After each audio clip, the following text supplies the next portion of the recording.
Good morning, good afternoon or good evening, wherever in the world you might be watching. Here we have a set of 17 salespeople and their sales. A number of the salespeople, for example Bob, Sue and Alfred, have been recorded twice or more. What we want to do is to look for the unique records so that we can see just the actual salespeople who have been used. And the way we do that is to click where we want the salespeople uniquely to be shown.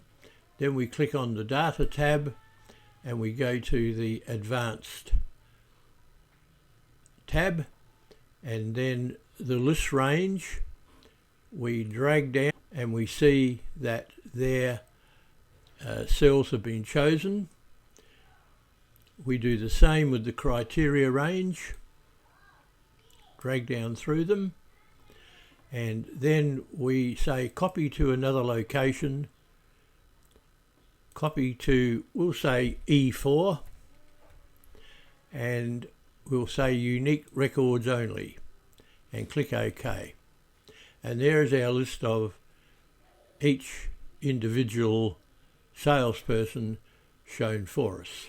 Now what we can do is to actually copy the number of unique records, and we do that quite easily by using the rows function.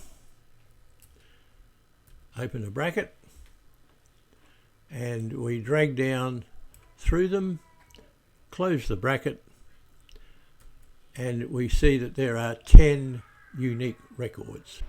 Thank you so much for watching.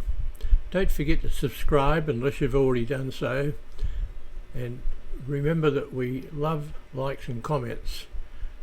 We'll see you next time. Bye for now.